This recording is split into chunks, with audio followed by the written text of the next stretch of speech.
Swoopsy. Thank you, Adidas. I'm just incredibly grateful to be able to be doing my thing. Thank you. Thank you. Thank you. Nalu.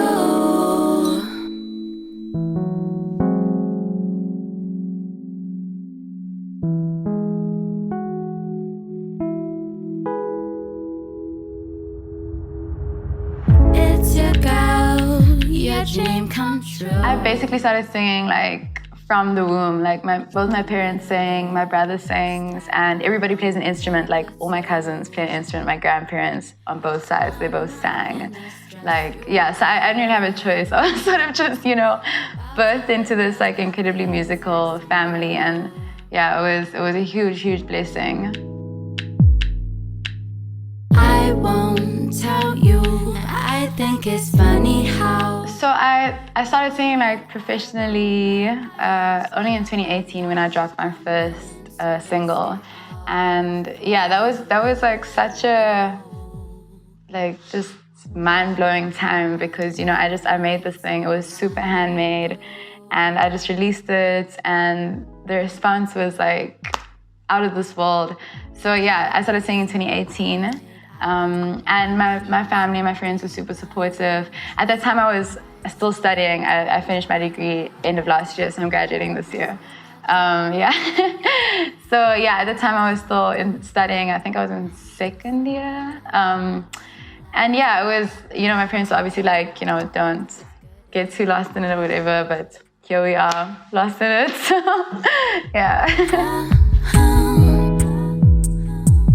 The study universal, the study so cute. My family has always been very musical, but it was always very churchly as well. They were very involved in the church, singing in the choir. My dad was a choir conductor. My mom conducted the orchestra, and so it was a very Christian, love for music. And then I sort of took that, as a foundation and branched out into a completely different realm. Most of my music is, about my personal experiences, and very explicitly so. I think, it's gotten me in trouble a few times, but you know what I mean? I feel it has to be, your music has to be organic, it has to be real. And I think if it is, a raw expression of self, the listeners really feel that, and it builds such a beautiful, foundation of connectivity between you and your listeners. So it was worth all the, drama and everything. But I'm really grateful for, being able to express my truth in the way that I do. It's just super empowering to do that. But I think it's also, not only my experiences, but also the experiences of others that I've observed, in my family home, in my friendship circles, just watching people and watching how we react to things, and sometimes how irrational we are, when we react to things. And we are deeply emotional creatures, and I think it's beautiful to celebrate that through art. So I know you ain't just any brother, cause when you hear this shit just opens up my pussy chakra. And I admit it, my humor dark unlike no other. Leave you conflicted, I am the addiction. Can you handle it? I know you ain't just any brother, cause when you hear this shit just opens up my pussy chakra. Admit it, my humor dark unlike no other. Leave you conflicted, I am the addiction. Can you handle it? My booty water-based, I keep you hydrated. You might just levitate, gravity mad latent. And when you're feeling faded, cause it's so warm and soft, I ain't even naked, you just be mindfucked. My silence is my superpower.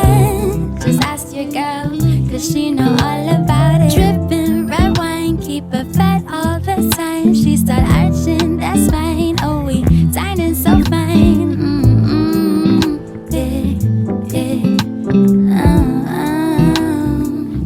Water-based, water. There's always a question of what's it like being a female vocalist in the country.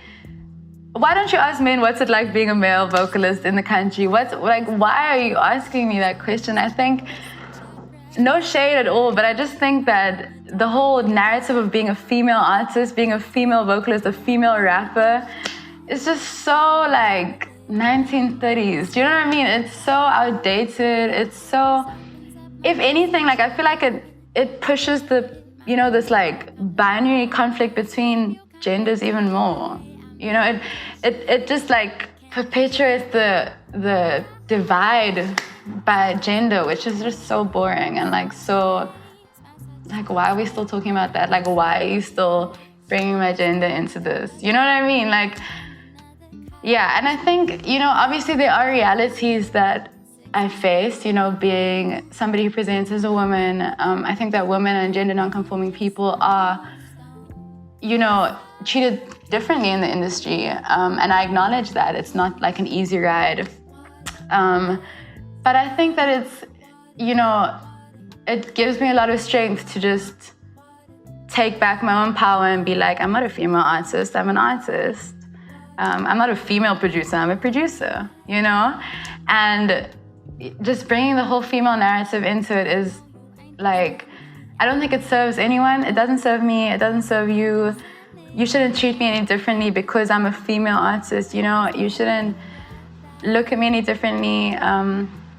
Yeah, I'm so over it. It's just interesting that this question keeps coming up in interviews and in articles. I feel like we should just leave that whole thing. I know you ain't just any brother.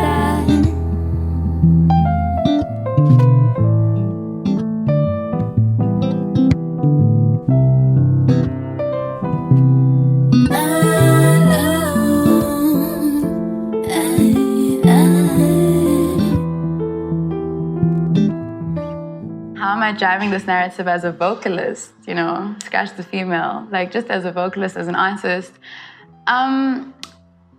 I think, you know, a huge narrative that I've been driving is claiming back autonomy over my body, over how my body is presented in the media, in art, in music, and how I express myself, you know, about my body and about my, you know, my experiences, my sexuality. I sing a lot about love. I am born 9 months after Valentine's Day, so I'm like a love child. Like, yeah, I was destined to sing about love, obviously. So I sing about love, I sing about heartbreak, intimacy, like explicitly, like people will know I'm always like straight up with it. Like, yeah, so, you know, I think the narrative that I'm trying to push is just like being able to take our bodies back and to take our sexuality back and to take, like, to be able to speak our own truth, you know what I mean? And not be ridiculed for that, you know, for people to listen when we're speaking our truth, to be able to express our needs, our desires, what makes us uncomfortable, you know what I mean? To be able to express, you know, maybe certain wants or desires that we have that maybe that we're not supposed to have, you know? Also just, you know, being a woman and being someone who presents as queer, I also, like, there aren't many queer narratives in R&B and hip-hop music at all. So me being able to sing about a woman expressively and explicitly is, it's really empowering, you know? And I want to be able to start that conversation and for other artists to look at me and say, oh, look what she's singing about. Like, maybe I can do this too. Like, I don't have to be ashamed about my experiences. I don't have to be ashamed about who I love. Yeah, that's the narrative I'm trying to put. Just I can see myself married to you. It's like I want to marry. Like, yeah, you're the plan. There's no plan B. You're the plan. I think in 5 years' time, you know, I'd love to be comfortable with what I'm doing and comfortable with where I'm at. And I think in terms of fitting in, I'm not really trying to fit in, you know, I'm not really trying to fit into any sort of R&B box or, you know, acoustic soul box, you know, that's being created for me. Or I feel like in music right now, like there's so much genre bending that's happening. And in my own music, in my first mixtape, I did a lot of genre bending. In my producing, you know, 1 second I'll be producing some like jazz soul and then I'll switch it up to a techno house beat. Like literally the last track on my mixtape is that, you know? So yeah, I'm not really trying to fit in per se, but I do think that there is a huge gap for R&B soul artists like me, you know, to shine. And there are so many talented R&B soul, acoustic, lo-fi, you know, artists in our country that are really doing some beautiful things. So to be a part of that movement is incredible. And yeah, I'm just really grateful that I get to do this. Come over to the dark side, where all your whispers disappear into the night. For life, you'll never run or hide. So I started producing in 2018, or actually like 2017. See, I always started like creating guitar riffs and piano progressions, but I started properly producing in 2018. And then I recorded my first track, Bedtime Confessions, using my cell phone recorder. And I recorded my guitar using my cell phone recorder, and I literally airdropped, no, I'm lying. I emailed the recordings to myself on my laptop, and then I put it into the software, this online subscription producing software. Put everything into place, added a little, you know, drum progression, drum pattern. And yeah, I was like, here's Bedtime Confessions, cool. And that was like the first and like coolest thing that I've done, I think. Like, you know what I mean? The fact that you just like pull that off. And I was so like blasé about it. I was just like, I made this, here you go. If you guys like it, dope. If you don't, I fuck with it, like, you know? So yeah, that was dope. And then I think a few months later, I released a Bedtime Confessions music video. That's my first and my only music video out at the moment. And then I released 2 more singles in 2018. And then in 2019, I released a mixtape of 9 tracks, I think. I think it's 9, might be 10, but I think, yeah. So I produced that whole mixtape as well, like all 9/10 tracks. I don't even know how many tracks are on there, but it's a lot. And I literally produced that whole thing using my online subscription software. Like, it's called Soundtrap, and it's this producer software. But it, you know, it works for me. It works for me, like, yeah. And then I managed to get to record the vocals in studio with a really good friend and a sound engineer.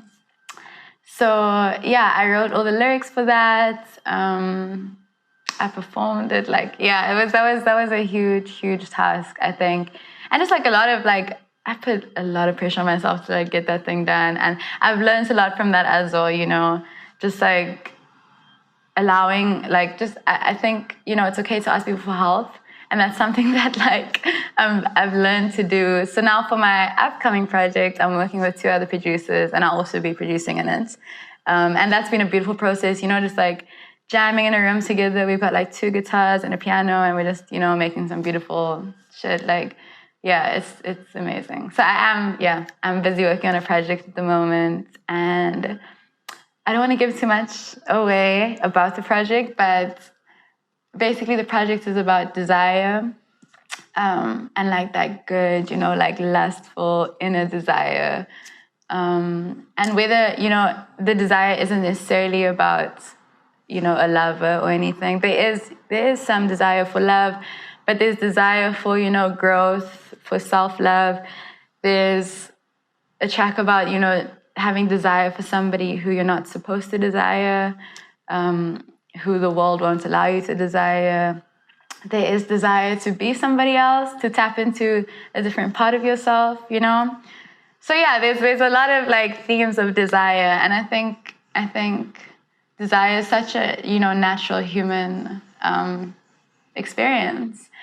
But we think that desire is this lustful, you know, devilish thing, and maybe it is, and that's okay. You know, I think that we should celebrate our desires and not shun them or shun ourselves for having them. So yeah, that's that about the tape. I'm not gonna say any more, but yeah. Remember how we danced to let me love you?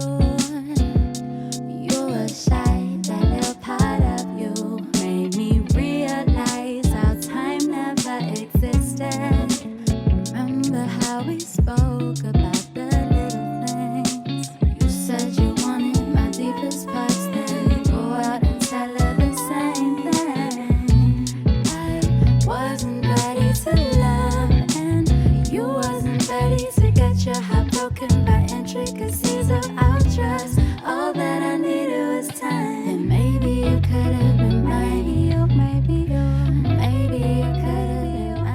So I have been collaborating with many artists like over the past few months, but I also like literally the end of last year I just finished my degree. So like last year was so hectic and so busy, and I wasn't able to do much creatively because I was just trying to, you know, get that academic bag. So yeah, but I have been working with a lot of artists in different genres as well, which has been incredible because like I've had to challenge myself, you know, to like write differently, to like flow differently, and it's been amazing. It's been such it's such a beautiful experience of growth, you know. Also, what's been fun has been challenging myself to like not write about love and not write about sex and not write about, you know what I mean? Like all these things that I'm so just like used to writing about and that come so naturally to me. I also think that, you know, being an R&B artist, people expect you to write about love and like heartbreak, and it's always, you know, R&B soul is just love and intimacy and like breakups and, you know what I mean? And I think it's like what's been dope is being able to write about, you know, like my career and like money and like family and like things that aren't necessarily linked to love and intimacy with one person as well.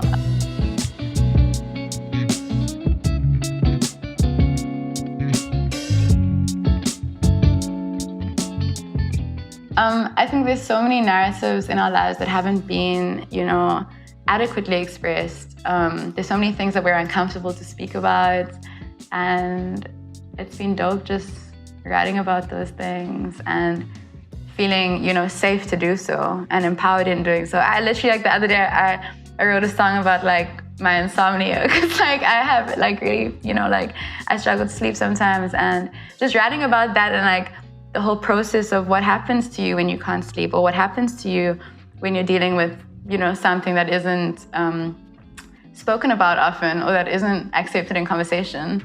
So yeah, that's been really dope.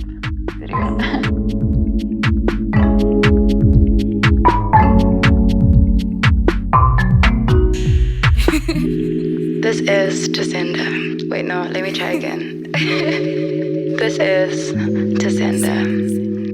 Also, I want to say like a huge shout out to Sport Scene. Thank you, Adidas. Like, this has been incredible. Like, I'm just incredibly grateful to be able to like be doing my thing. And yeah, thank you for, you know, giving me the platform to just be me. So thank you.